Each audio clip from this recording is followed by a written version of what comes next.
I want me some glory hole.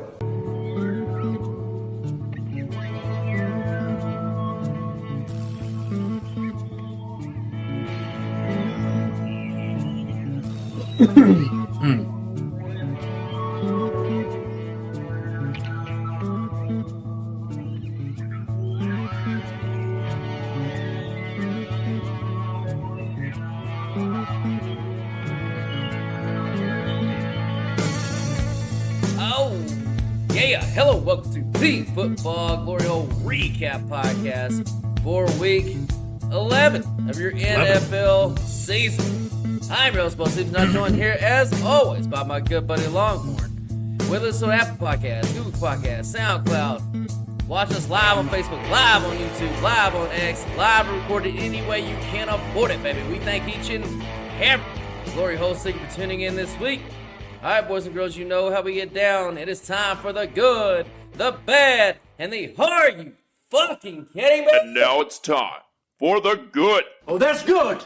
That's good. Well, that's just fucking great. That's just fucking great. The bad. Is this bad? Is this bad? Well, that's fucking not good. And the are you fucking kidding me? Are you fucking kidding me? Are you fucking kidding me? God damn it, are you fucking with me?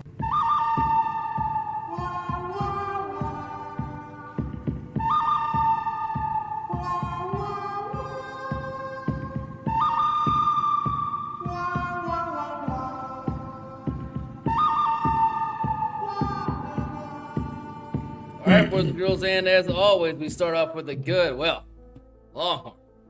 It's us again, FGH, with yet another winning week, 26 and 21 as a company, just continuing to stack. How we start every damn Monday recap podcast, people. Every Monday we come on here and say, did you get all the wins? Did you? You didn't? Well, you got to go to the Patreon page that should be scrolling exclusively down at the bottom of the screen. So let me fix that right now. There you go. There's the Patreon scroll. Oh, we just continue to stack units. Longhorn 4-0 this week in his NFL card. Great fucking week there. I had a nice little college weekend again, 13-6. I was really happy. I felt this was a spots weekend in college more than numbers weekend. It turned out to be just that. Is that how you played it? Yeah, best call of the week for me, OU +6 versus Bama. Didn't need the 6. They won that game outright. My bravest call, though, was obviously I did the unthinkable. And I went against my boy, Coach Sig, in Indiana. And that just goddamn machine he has. I took 30 points in the Badgers of Wisconsin. And I needed all of them. And some little bit of kind-heartedness, too, for Coach Sig to get the cover. But we got it home. Washington State, -7.5. That one closed at over 10, I think. That might have been the spot of the year. Look, Louisiana Tech had zero interest in that game. They were never, ever, ever going to show up. And the spot that I should have been on, but I did let it go, was South Carolina versus my Aggies. Look, the Aggies had zero interest in that game. Dropping footballs in the first half, missing chip shot field goals. What was the line on that one? 16.5. Oh, my God. Easiest cover. Well, one of the easiest covers of the day for sure. But kudos to Coach Fatass for getting them up and off the mat to go win that game, which is something the Aggies never do, by the way. In fact, that was the biggest comeback in the history of A&M. They've only been playing football there for about 150 years, and it's the biggest comeback they've ever had. They never, ever, ever. Yeah, but this ain't your daddy's Aggies, okay? So, like, the Longhorns taking a shit. TCU taking a shit. You do got Texas Tech if you're living in the great state of Texas. But jump on board to the Aggies because this is a team that we can root for and actually have a shot to beat the big boys. I've lined them up against anybody. Ohio State, Georgia, Notre Dame, whoever the hell the teams are at the time. I don't give a shit. Line them up. Aggies can take on anybody. Yeah, they look pretty good. But yeah, overall, pretty good weekend in college. So glad to see that. Glad to see the spot plays working out. It's that time of year. I mean, this weekend is Tin Horn weekend, so gonna have to work hard to find some games this weekend. Because are we gonna pretend like we're supposed to know what that means? What does that even mean?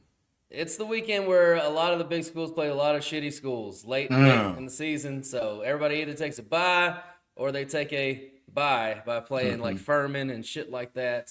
So we'll see how this weekend goes. It's gonna be a lot of big school versus FCS matchups. So your free pick on Thursday, instead of it being a high school versus high school random team that will never be on TV, it'll be high school versus a major college program. Gotcha.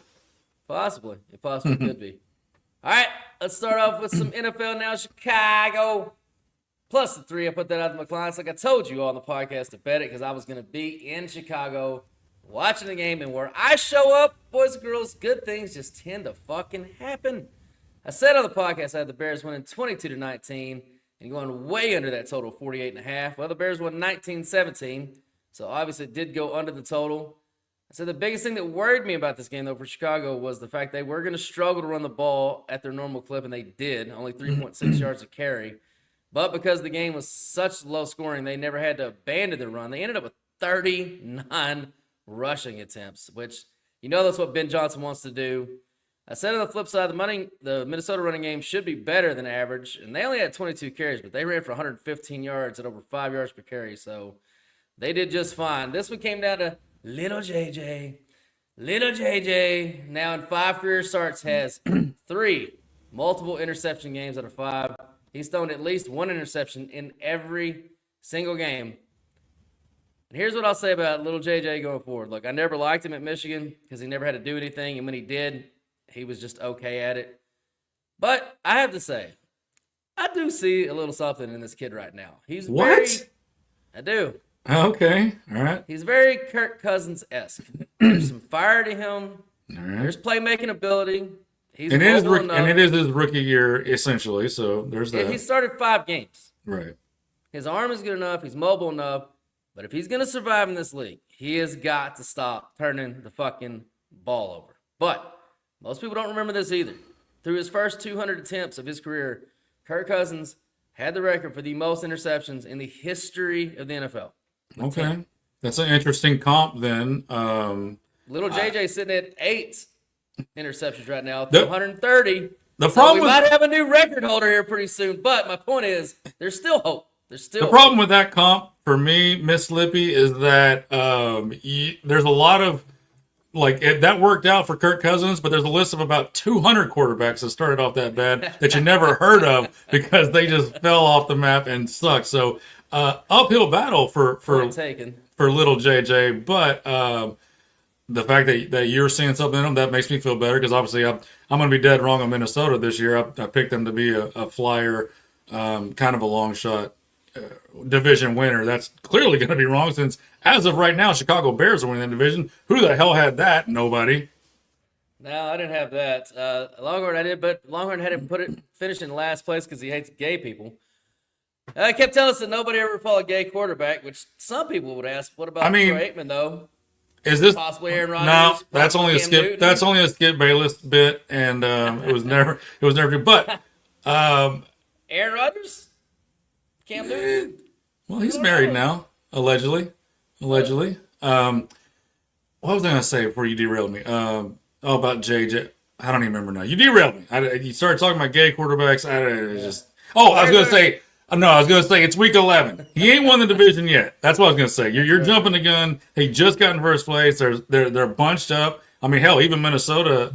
I mean, hold on. What's the difference between Minnesota in last place and Chicago in first place? Is it like a game and a half, 2 games? I mean, three games now because of the tiebreaker. All right, fair enough. So the point being is he ain't won it yet. No doubt. Let's see odds right now. In fact, they're not even the odds-on favorite. Well, of course not. How the math works out. The line's still 39.1%, Packers 35.9%, Bears 24.8%. Vikings, you can't be -1, so that's not right. 0% chance winning the division. That works out to less than 1%.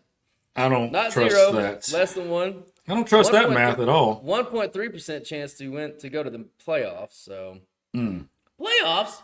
Look, little JJ's got some work to do. Let's just leave it there. Let's not kick him while he's down. It's fine. No, it's fine. And the Bears, they're in first place. I'm still not a believer in the Bears winning the first place. Look, they are Minnesota of last year. They're getting every one possession game. everybody, you know what I'm saying? Like other than the first time Minnesota beat them in the very first week, which it almost happened again the exact same fucking way. Almost. A kick return saved their ass. Yeah. I mean, Chicago has a -6 point differential and they're in first place. So yeah. enjoy Chicago while you got it, because if you think that's going to continue, then you ain't been watching football very long. Well, look, it can continue for a whole regular season. We've seen that. Has the team ever won a division with a negative point differential? I'd like to point you to the Pittsburgh Steelers like every fucking year. Fair point. Like, fair point. I mean, That's a fair point. But it's rare. It is rare. And Minnesota did not have a negative point differential last year. Minnesota was a good football team last year, but literally every fucking one-score game went their fucking way. So Pittsburgh is a whopping +14, I'll have you know, this year, sir. they're actually good this year. Not really, but they have a positive thing. All right, that's enough time spent on that game. Yeah. Let's move on to the Big Dick Longhorn hit on the Carolina +3.5. 2 units there, 1 unit on the money line, and he put it out to his clients. I had Atlanta -3.5. We were Oppo. I saw you had this. I was like, oh, okay, we're Oppo. I remember you being on Atlanta in the podcast, but I didn't know. Couldn't remember that you were so hard on them that you were gonna like slam them in. The money came with me. Everything. Yeah. The market came with it. Close to 4.5. I know. Trust me, I already know how CLV works. We already fucking know you got to be on the opposite side and have the worst number to have any chance to win in this stupid league. And even though for most of the game it did look like I was on the right side. Oh, it's a fortunate. It was a fortunate win for me. No doubt about it.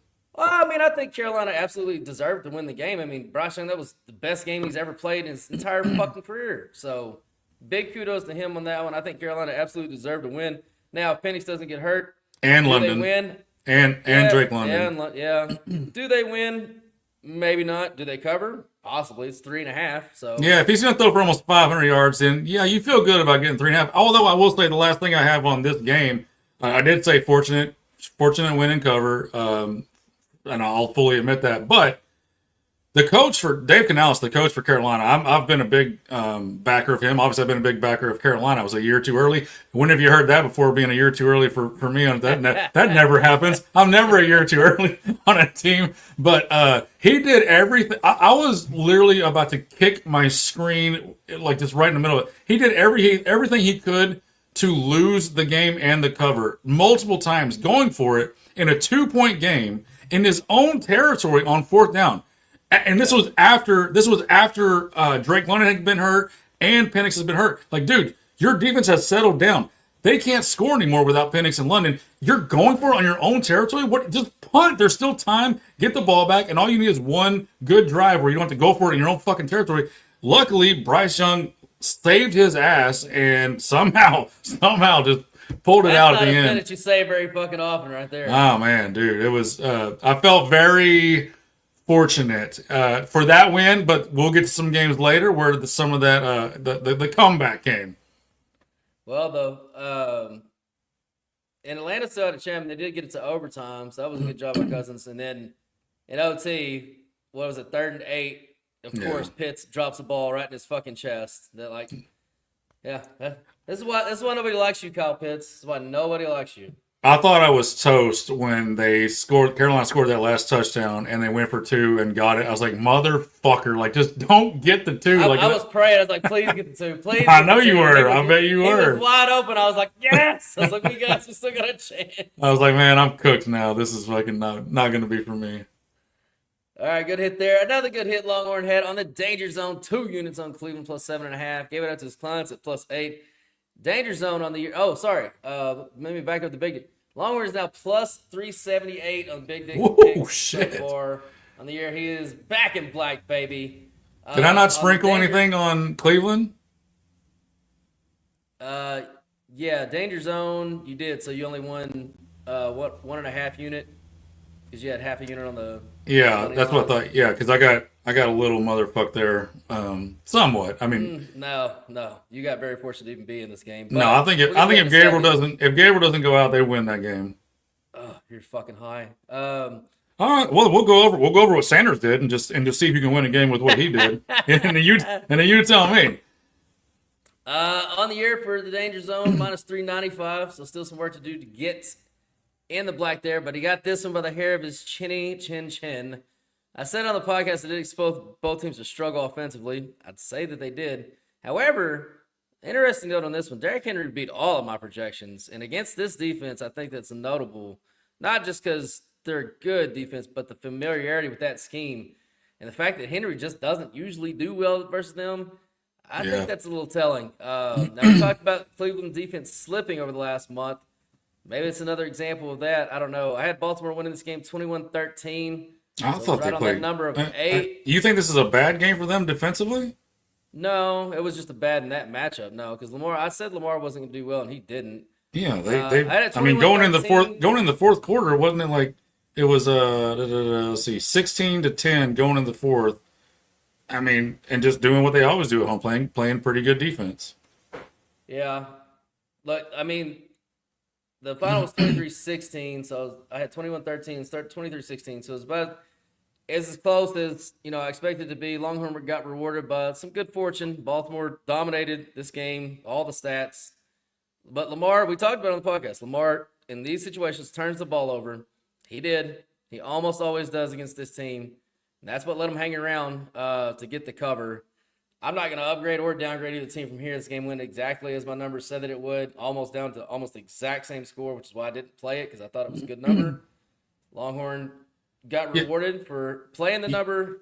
This offense for Cleveland, though, it is so goddamn bad. Okay, but we're not. We're YPP. We have to address. We have to address the elephant in the room with the Sanders situation. Like you keep saying, fortunate, and it is. Like if you win a game by half, the finals the only thing that matters. But Sanders came in, and in the fourth quarter when the Ravens put up those 13 points to make it a 23-16 win, Sanders went 3 and out, interception, 3 and out, 3 and out. Like, I mean, if you can't put a good defense that's already up against Lamar in this offense, 3 and out, 3 and out, 3 and out turnover, like, of course they're going to give up points. Like, I truly believe if Gabriel was in this game, he's going to get a few first downs, extend some drives, and maybe even get a field goal in the fourth quarter, and they don't have the time to come back and get this win. So, they were down by 3 points. It was 16-10 at halftime. They're down one score. And they couldn't do anything else. Like, they were getting shut down. But Cleveland didn't score at all in the third quarter either. I understood. So if they get one touchdown, you got the cover either way. I mean, you got lucky to get the cover in the end because Sanders was so bad. If Gabriel plays, I agree that you got the cover. I just think it got a lot. I think it would have been a lot closer. Maybe they don't still win. Maybe they only lose by 3. I don't know. But just it should not have been. It should not have been that much of a nail biter to me at the end. Sanders sucks. Just like I'm sorry, but like it wasn't a good debut. We'll say that. And this spin going out there, they're like, oh man, this was always coming. The debut has started. The reign has started. Like, no, he's gonna be like any other. Just like we just talked about JJ. JJ sucks. Sanders is even worse, and he's gonna suck even worse. So, careful what you wish for, Cleveland. Let's just put it that way. He was excited though. He was excited to see those 12 jerseys. Hear that love. Yeah. He better be equally excited when he hears the boos. I mean, the kid is just clueless. Like, overall, I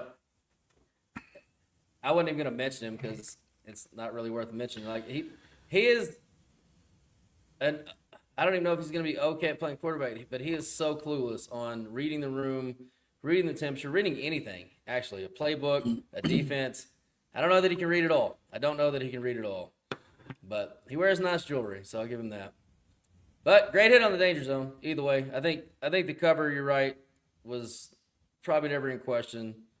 Well, it was in the end, but only because Gabriel went down. I'll give you that part of it. I think Baltimore comes back and wins that game. Yeah, probably. Just they're on a mission. They're on a mission right now. On a mission.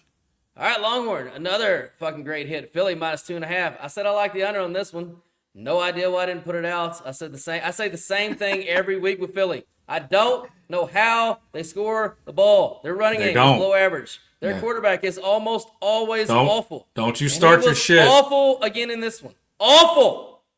I said Goff was going to be bad, and he was. I said both teams would struggle to run, and they did. I said under all the way. And no, of course I didn't bet it because I'm an idiot. The Longhorn did bet the Eagles. It was as much of a no-sweat cover as you're ever going to see a one-score game be. Like, Detroit was never covering that game. Never. Now, Detroit won the box score, but that happens almost every week against Philly because you don't win many box scores because they can't fill boxes. The quarterback and this offense fucking stinks. But their defense. Go ahead. Their defense, Longhorn, it might be back to last year's status, which to start the season we said this is why they would struggle because their defense wasn't going to be as good and Saquon wasn't going to have the same production, and we were right for the first half of the year.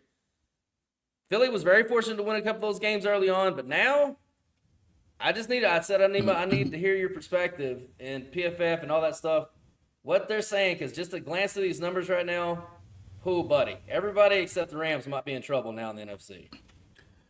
Yeah, they're and we talk about it seems like this happens every single year, twice a year. During the off season, Philly makes chess moves while everybody else is playing checkers, and then during the year they do the same thing, under the radar move to get Jalen Phillips from Miami, pass rusher. That dude is he was a first round pick, and he's a legit pass rusher in the NFL, and they got him for a third round pick. By the way, they had 3 third round picks in next year. Of course they did. That's why they could make these moves, because again, they play chess where everybody else plays checkers. So yeah, Howie's doing his thing. You're talking all your shit about the Philly offense, and it's 100% justified. But I will just say this: warning to all you people. They've done this before. This is not something that they haven't done before, where they suck balls on offense during the year and then kind of flip a switch. Now, I know it's a dangerous game to play because, you can't flip the switch. And this is the new offensive coordinator. Because you come within 1 down of losing in the second round to the Rams. Yeah. But they've done this before, and yeah, you're right. Anybody that has to go play them, you're up against it. No matter where the game is, you're going to be up against it with that defense. So, I mean, honestly, I think the Rams are the only shot right now because they're the only offense that I think can go match up with them. And the quarterback that won't be spooked by the defense. Right, and Sean McVay can scheme it up. They had him on the ropes in the playoffs last year in that second round. That's the only team in the NFC. You're right. And maybe if San Fran was healthy, I wouldn't hate them, but they're too hurt on defense. But yeah, it's Philly once again. They're good. With a quarterback that completes 50% of his passes for 4.8 yards in a attempt. Mm-hmm. Good God Almighty! It's some of the worst football I've ever seen in my life, and I hate them. I'm a weird guy, Bo Stevens. I like quarterbacks that win all the time and go to Super Bowl. Oh, you're a big Tebow fan too? Oh, did he go to the Super Bowl and win Super Bowls? No, he did not. He won a playoff game. Wow, great. Did he go to the Super Bowl multiple times and win one? No, he did not. No. Get a better comp. I mean, it's pretty confident. Get a better comp, because he didn't sniff a fucking Super Bowl. Oh, God. He's so bad. He is so fucking bad. All right. So I'm going to clip that whenever he's going to the Super Bowl and throwing for 300 yards in the playoffs to beat somebody. Okay. He's done it before. I know. And here you are just saying the same shit. Because he's fucking almost always awful. I get it. I'm not disagreeing with you. But I mean, how many times do you have to see it to be like, okay, this is kind of just what they do? He's not a stat guy. He's never going to be. It is what they do. I guess I hate their style of football. I hate it. Yeah, I don't necessarily love it either. It's not pretty. I didn't mind it last year with Barkley because at least then you had some explosive plays. You had an offense that was fun to watch. And that might be the biggest. That might be their biggest problem. It might not even be Hurts in the passing game as much as it is that they're getting nothing from the running game, and it's condensing everything else. It might actually be a Barkley lack of explosion thing more than anything. But he wasn't good last year, and Barkley ran for 2,000 yards. Hurts wasn't good last year. He didn't put up good numbers. They can say, he didn't need to because Barkley ran for 2,000 yards. Okay, fair enough. But he didn't. Cowboys about to blow the doors off these Raiders. Yeah, that's fantastic. Good job, Raiders. Oh, Gino with another pick. Yeah, that's what he does. This might be one of those, though, that the Cowboys shit the bed in the second half. It's very possible. You're going to get a nice, juicy number second half line for sure. Yeah, they can have it. Oh, next on the good Longhorns free pick on Kansas City. Loser again. That's 1-10 on the season, or 10-1 if you've been fading him like you should have. Yeah, that's if you're new to the podcast, there's a little trick here. This is the best winning thing. Best thing we have. I don't even know what to call it because it's just a thing. It's just you fade Longhorns free pick and you just cash your ticket. You just cash tickets. Like I said on the podcast, I expected Mahomes in Kansas City running game to struggle here, and for Denver to be basically flat across the top on their offensive production. I had Denver winning 22-20. The final score, Denver 22-19. So that's pretty close. So I had the side and the total correct within 1 point. Now, did I put that out to any of my clients? No, of course not. Why would I? Because I'm stupid and I don't like being successful. Now, Longhorn Denver has a stranglehold on this division. 9-2, 2-1 in the division, 78.1% chance, so the math says, to win the division at this point. Kansas City, meanwhile, true odds, this is just the math of it, they're down to 55% of even making the playoffs. To make the playoffs. Now, with Mahomes, I'd say it's more like 85%. Yeah. But the true math in the situation is 55. I don't even know. I mean, I knew as soon as you said Kansas City, Denver was going to win this game, but I still didn't believe it until I saw it. Even though that's another line that went. It closed at what, 4.5? Went up. Oh yeah. Just kept on going. I literally predicted the score within 1 point on both sides, or exactly on Denver, 1 point on Kansas City, and I still couldn't believe that either. But it happened just like that. Look, that's another team in Denver that they just win how they win. And it ain't pretty, and it ain't never going to be pretty because their quarterback stinks too. But try and go beat them is what I'll say. Try and go beat that defense because, goddamn, they are fucking good, man. And even like you would think in a game that tight, of course, somewhere Bo Nix would blank, something bad would happen, Mahomes is going to win. And it just didn't happen, man. It just didn't happen. That was kind of incredible. Yeah, my only thoughts on this game is I just really want to punch Bo Nix in the dick because, I mean, all year long, who's been sitting here backing the Broncos, pumping up, just saying, oh, you just got to wait on Bo Nix.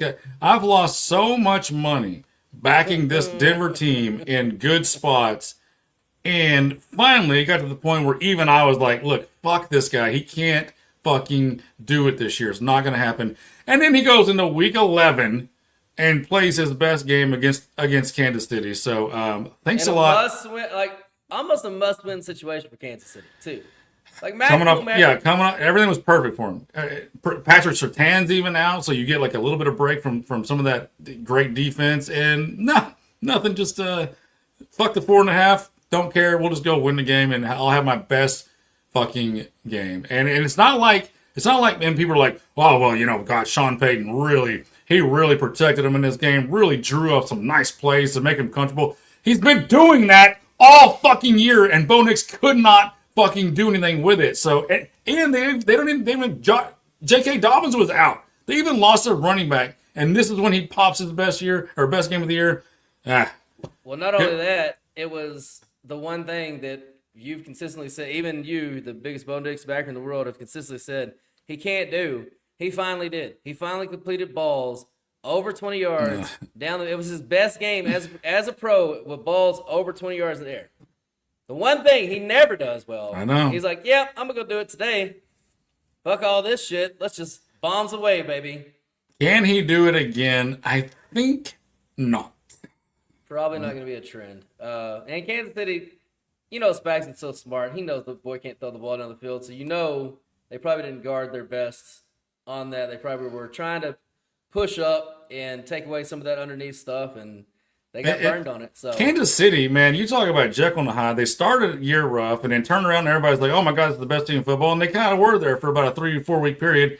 And now, coming out of the bye, I'm going to chalk it up to just a hiccup and probably look to play on them because, we did talk about road favorites off the bye. It's the worst spot. It is the worst you spot. did. You did. That's your spot to keep us out of these traps. Yeah, But I even had the trend, and I had the stats, and I had your free pick on the other side, and I still didn't fucking put it out.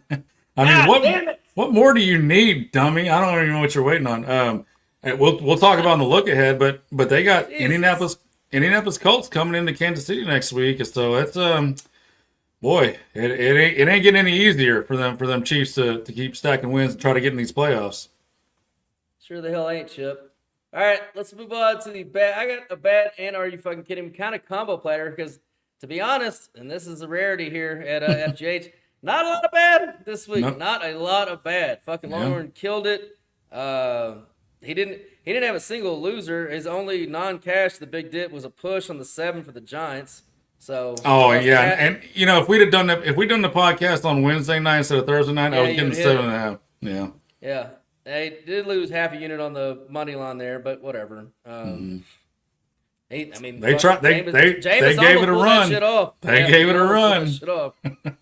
But I do got a couple things to go over. Number one, Sammy D.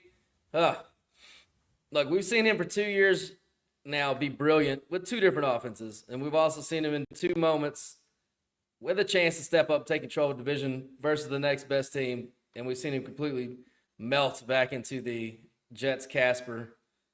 You talking about the game against Tampa? No.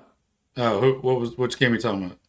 Talking about the game that he just played against the Rams. I thought you said it was 2 times he's done it this year. No, in 2 years. Oh, Last okay. year was the My Lions. bad. No, You're not the right. game against Tampa. No. Okay. It's just unfortunate, man. He's played so well. It's got to be something. It's a mental block or something. That's the only explanation I have because it's crazy that he could be this good now for 2 different teams for 2 basic seasons and then just melt down in the biggest moments every single fucking time. I said it was a bad matchup though for both quarterbacks, and neither one of them played great. This is another game I love the under in. I had Seattle winning 21-20. The Rams won 21-19. Either way, Seattle covers and the game goes under. Did I have that? Either one of those out of the clients? No, of course I didn't. So Longhorn thoughts here on your boy Sammy D throwing 4 goddamn interceptions. And the Rams also, Go ahead. they keep winning. It wasn't impressive. It wasn't impressive by the Rams at all, but I didn't expect it to be. I expected it to be this is the game I expected to be a really good game. I didn't know Sammy was going to throw 4 interceptions. I said he wasn't going to have a good game, but 4 is a lot. 4 is a lot. So I had to look something up on the fly while you were saying that because you just sparked some curiosity into what my opinion on that will be. But to stick with the game first, the fact that he threw 4 interceptions and they had a 61-yard field goal at the end to win this game, I don't know what I'm supposed to think about that. I do think the Rams. There's no upgrade or downgrade for me for either team. It played out exactly like I thought it would. I can't predict 4 interceptions, just the flow of the game. I had Seattle winning 21-20. They lost 21-19 without 4 interceptions. You could see that flipping around. And McVay, once again, I don't know what his deal is. Like I've talked about in previous podcasts that for whatever reason, he will not go for the kill shot and put teams away. He's as offensive minded and as aggressive as you might think that he is. He fucking turtles up at the end of these close games all the time. And I don't have any stats to back this up. This is just purely me watching for years and just noticing the way he coaches at the end of these games. And that's going to be a problem. And I know he's got a Super Bowl, so obviously it hasn't he's overcome it. So maybe he knows more than I do. I don't know what it is, but I don't like. Also lost the Super Bowl where they couldn't score a point. So. I don't like the way he coaches close games at the end of the game. Now, with that said, what you had me look up when you were talking about that, and my thoughts on Sam Darnold. So, Sam Darnold's 28 years old. When Stafford was 28 years old and sucking in Detroit, having huge numbers and couldn't win any big games, the narrative on him was quite the same. Huh?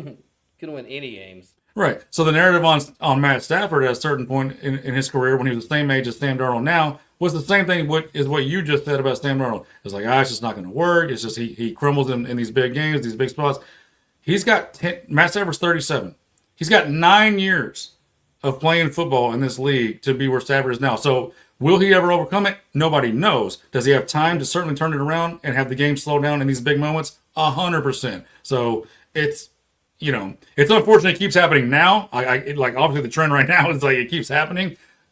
Does that mean it's going to happen long term if he stays on a good team and a good franchise? Absolutely not. He can turn this around, and he might turn around this year. The next time they play, he might blow the doors off LA, or get the win or whatever. So, I'm still a Seattle believer. I still like what they're doing. But yeah, these meltdowns from Darnold are clearly a problem. Oh, I still believe in them. I mean, I'm hoping that in the playoff scenario, they don't have to see them again. Can you believe that age gap, 28 to 37? I looked that up while you were talking. I was like, damn, that's 9 fucking years, man. Yeah, that seems right. I mean, Stafford's been playing for a fucking I know. long time. I know. He was off too. Like Stafford was. He wasn't great. I said I didn't expect either quarterback to be great. Neither one of them were. So yeah, I literally expected this low-scoring dogfight of a game, and we got it. Good defense. Good defense in that game. I thought Seattle, they did just fine. I mean, anytime you have 4 turnovers and you only lose by 2 points, you're doing something right. So, again, Seattle ain't going anywhere. They're too good of a football team just to get – because when he is on and things go right, they beat the shit out of people. They don't just beat people. They blow them the fuck out. Both these teams do. So, yeah. I think they're the 2 best teams in the NFC.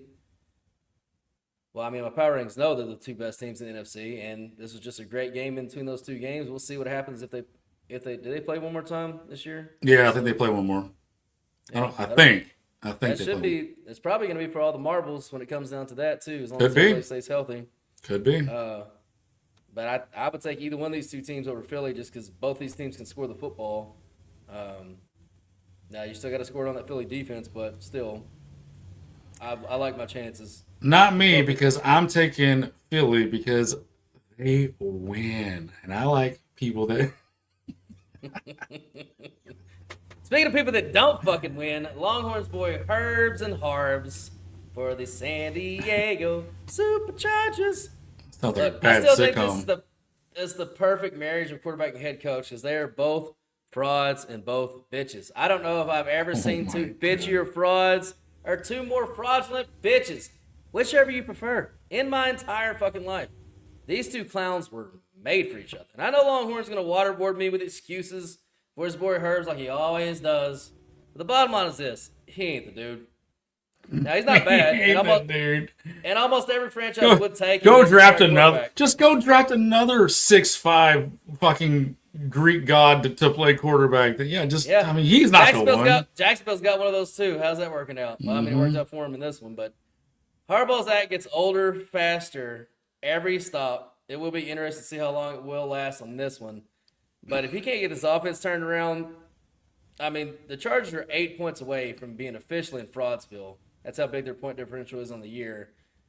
Hopefully my boy McConkey the Honky can get away from this bum-ass Herbert and get a real quarterback at some point in his career. But Longhorn, defend your boys. I know you're going to. I wonder who was – I can't remember who played quarterback last year when McConkey was – freaking awesome. Can you remind me who that was? I forgot already. I think it was. I'm not going to make any excuses. This is going to be a loss, basically a lost year. But don't be surprised at 7-4 if they. I mean, they're probably. I don't know what the playoff seedings are right now, but I'm sure they're in as of right now. On, yeah. Yeah. So I mean, I did think it was hilarious that they had Trevor Penning playing left tackle. They traded for him 2 weeks ago. Didn't play him at all the first week that they got him. And they decided this week, you know what? Let's try him at left tackle, which he never played at New Orleans because he sucked and got kicked in the guard. That didn't even last the whole game. He got benched at left tackle. So whatever. I'm not making excuses, but when you're running back, 60.8% chance to make it. So they're probably.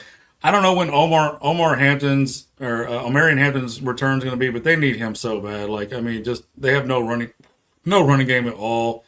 And the defense, you talk about Jekyll Hyde defense. It's weird how this defense can be awesome one week, and then just this Jesse Minter's defense will just disappear for a week. It's really weird. So I don't know, man. I certainly didn't see anything of this coming. I had it right on the number. San Diego winning by 3 through the BPG. Like you didn't see 35-6 in a coin flip game? Yeah, I mean, come on. What do we pay you for? It's supposed to see these things. I'm surprised I didn't fucking put San Diego out. It's fucking as good as I am at this. Yeah, I don't know. It's one of those games that happens in the NFL. It just gets away. I like busting Longhorns balls about his boy Herbs. I really don't. I'm not a believer in Harbaugh. I've seen his act. I know it gets old. Herbs is talented, no doubt about it. Will they ever put it together? They're still like, I mean, if you're asking me, like out of Herbert, Burrow, Josh Allen, and is there one more that's searching for that Super Bowl in the AFC that Mahomes has been blocking? Who am I missing? Burrow? Lamar. Oh yeah, Lamar. So out of Lamar, Burrow, Allen, and Herbert, I mean, realistically, in their career, maybe one of them, maybe two is going to get a Super Bowl, right? Like, I mean, just mathematically, like actually win a Super Bowl. Let's just say it's two mathematically. Let's say they play another 12 years, two of them get a Super Bowl. You're going to pick Lamar and you're going to pick Josh, right? I mean, that's what everybody's going to pick. So you're already on the outside looking in, you know, mathematically in a prediction type thing. So is it going to happen? Odds are no, but they got the coach. I think if Lamar ever gets the one, I will probably make the biggest bet I've ever made in a Super Bowl ever on Lamar, because we already know what he does to NFC teams. Now he's finally going to get to Super Bowl. That is true. He can just ever fucking get there. Well, that's the problem. Is like, I mean, look, Mahomes might miss the playoffs, so their prayer is answered. It's fucking Katie Bar. That's like the year that Brady got hurt. Yeah. You get that one free square where everybody better saddle up, son. Who got it that year? I think it was Flacco. It was Flacco. Yeah, the Ravens. So, but just a warning: if Mahomes sneaks into the playoffs, you're going to get Mahomes on the road as a dog, and you don't even got to know where my money's going to be on that one. Yeah, I know. I mean, and I don't want to see a playoffs without Mahomes either. I don't want to. I want them to have to slay the fucking dragon. Yeah, we need them in there. Beat the dude. Got to beat the dude. You got to beat the dude to be the fucking dude. So I don't want any half-ass. I hated that year that Brady got hurt. It felt like everybody was playing for second place. It sucked. But yeah, I want Mahomes in there. He don't have to win the division every year. Go through some fucking, go through some hardships a little bit. Everything doesn't have to be perfect. But if he goes on the road and sweeps his way through the fucking playoffs again and ends up in the goddamn Super Bowl again, I also don't want to hear any fucking crying anymore from any of the Redskins fan bases or any of these other quarterbacks. Like, at some point, step the fuck up and beat this fucking guy. Well, it's actually about that Travis Kelce curse and that Taylor Swift, and we got to get rid of her. We're gonna win some. I love the curse of Taylor Swift. I love those narratives. Those make me smile. I'm sure they do. All right, boys and girls. I hope that made you smile. All this winning we had, the good, the bad, and the are you fucking kidding me?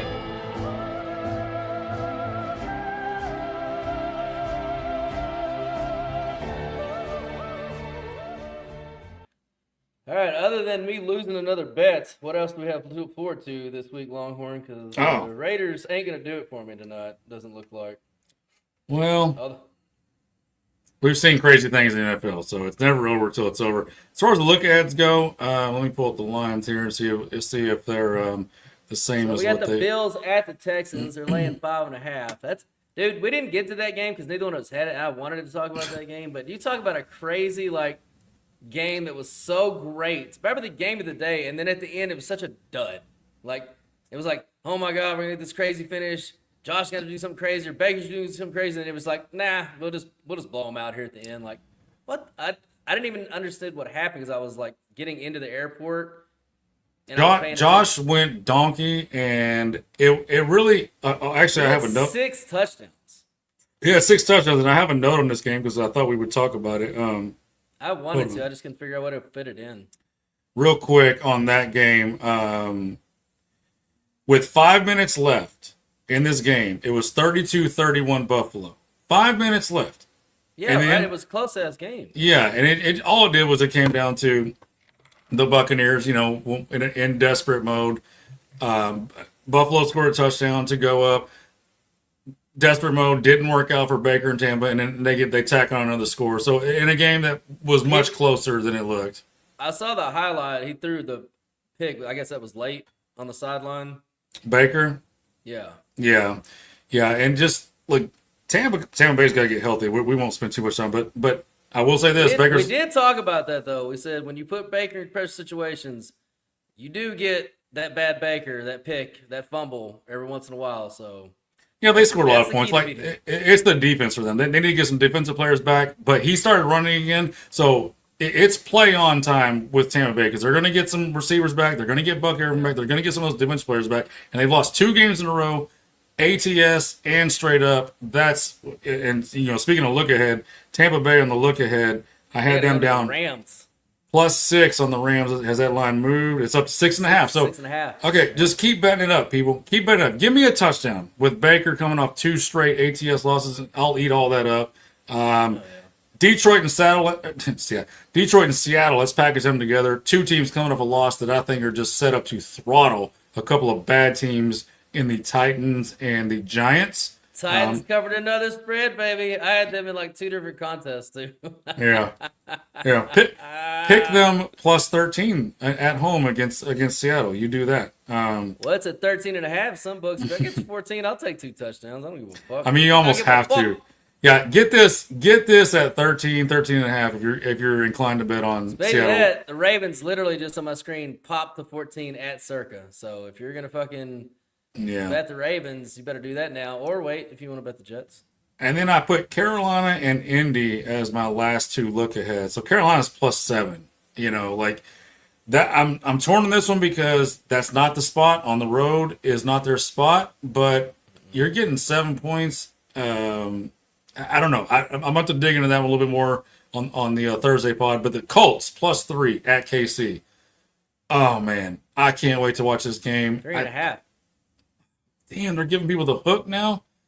Woo. I mean, Mahomes going off a loss, so it's that. But I want to dig into these numbers and trends and matchups, and I want to be on the Colts. So I'm looking for anything that's going to put me on the Colts. So I think they're going to be able to run and kind of control that game. But it is scary, Mahomes coming off a loss. But those are just some of the look aheads quickly that I was scanning over.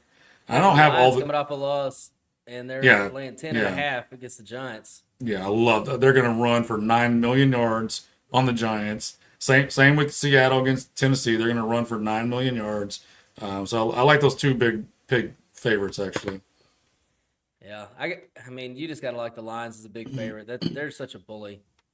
They're like the Ravens were a few years ago, where they just, man, you're thinking, oh, that's too many points. Like, no, it's never too many points with these people. They're just going to fucking run roughshod over you. Especially coming off a loss. And Dan Campbell will not stop either. Like, he's not stopping.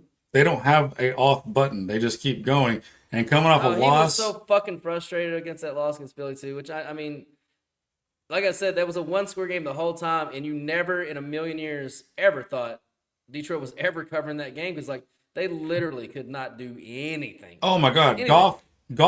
I don't know what he actually finished at. 2 for 18. I think was his last 20 throws. He literally could not complete a pass, and it was one of the most shook quarterbacks I've ever seen. And I don't know that I've ever seen him complete less than 50% of his passes in an NFL game. Yeah, he was. I don't remember the last. Maybe his rookie year under fucking Jeff Fisher, when he didn't know which way was east or north or whatever the thing was that fucked him. So the last when they lost against Minnesota 2 weeks ago, the week after they beat Washington Commanders 44-22. So this is just another spot where they're gonna just throttle the Giants. So I like them. Get them in now, because that's all. If I get the same read on them to the BBG as I got, remember that week I was like, this is gonna be Goff's one of his best games of the season. Like, if we get that same kind of read, the Giants, we're laying every fucking number. I think you will, because like the pass rush, in theory, the pass rush should match up well against Goff, because that's how you can get him off his spot. But that only works if you can stop their run, and that's like the Giants can't stop anybody from that. Exactly. So if you can't stop the run, the pass rush is going to be negated, and Goff will have success. So early lean is Detroit for me for sure. It's 10 at Circa, but it's 115. 10.5 pretty much everywhere else. There is no cheap 10. Oh God, Bet Rivers has them 11.5. Get the fuck out of here. I was about to say bold prediction. This closes at 12.5, 13. I think this is doing nothing but going up. Whew. All right, Longhorns, over the Fabulous Patreon one more time. Let's get out of here. All right, go to that Patreon page, patreon.com/bet_FGH. Bro, Steve is still on fire in the college football gridiron. So still time to get in there, and let's bust these up. Let's bust these bookies up, Bo Stevens, and come back Thursday with all the winners. For Bo Stevens, I am Longhorn. We are FGH, and no matter how you find us, when you think about betting on football, think FGH and never pay a bookie again. Come on! Ah, damn it, people never pay bookie again. Steven Tyler, take a sell, baby.